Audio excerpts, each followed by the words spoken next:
I'm Kathleen Corlett. And I'm Kate Morin. And we're from What the Health magazine. Marla Meredith came to visit Syracuse University last week, and we were inspired to make one of her recipes from her blog, Family Fresh Cooking. A lot of her recipes are gluten-free, and a lot of people out there, including myself, have to eat gluten-free, so we chose to do coconut corn pancakes with blueberry sauce.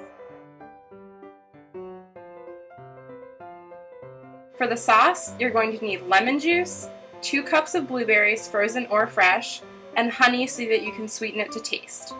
For the pancakes, you're going to need coconut flour, corn flour, flaxseed meal, baking powder and a pinch of salt, 2 eggs, and 1.5 cups of milk.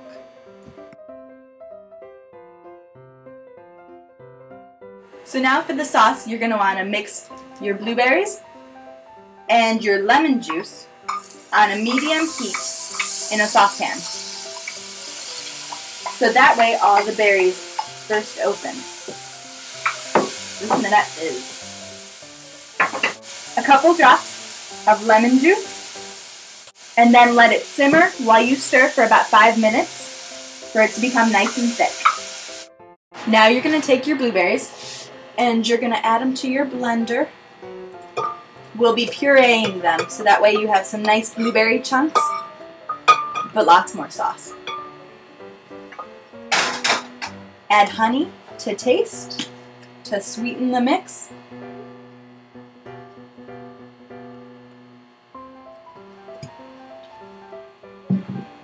Close the top because you don't want it spraying everywhere.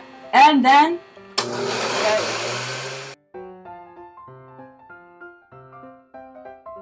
Okay, so for your pancakes, you're going to combine all your dry ingredients first.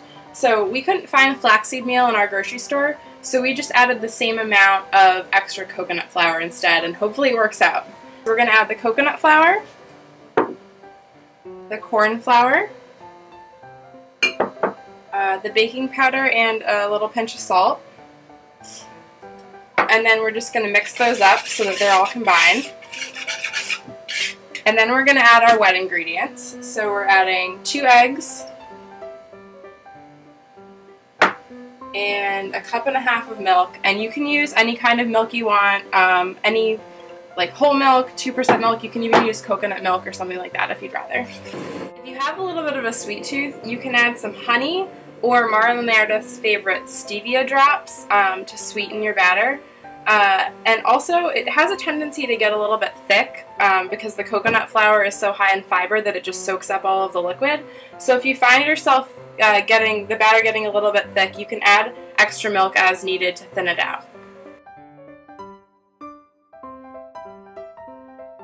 Heat your pan on medium-high heat until it's pretty hot, and then if you can drop your batter into the pan by the 1/4 cup full.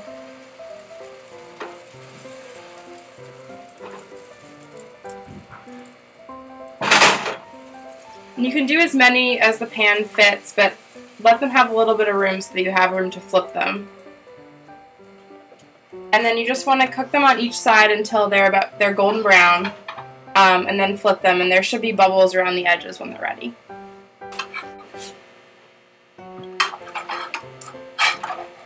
Okay. So when they got a nice golden brown on them, if you want to see, then you can flip them over. And the trick to keeping them light and fluffy is you do not want to push down on the top with the spatula as much as you really want to. If you just leave it alone, it'll have a nice fluffy texture on the inside, which is just really good.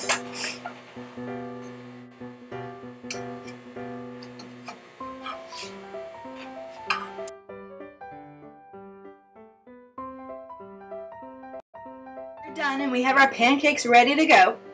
I'm going to drizzle some of our blueberry sauce on top. Yum! And you can also add some Greek yogurt, kind of like you would whipped cream. To make it a tiny bit sweeter though, and a little bit more whipped, mix it with some honey, and we're good to go. Enjoy!